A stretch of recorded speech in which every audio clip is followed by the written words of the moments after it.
The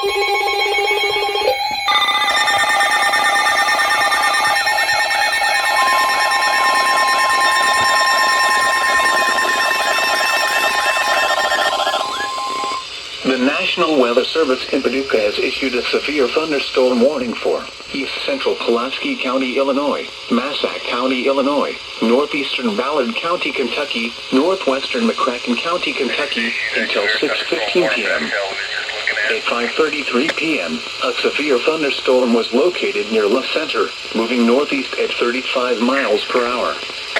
Expected hazards include 60 miles per hour wind gusts and quarter-size hail. This is a radar-indicated threat. The following impacts are expected. Hail damage to vehicles is expected. Expect wind damage to roofs, siding, and trees.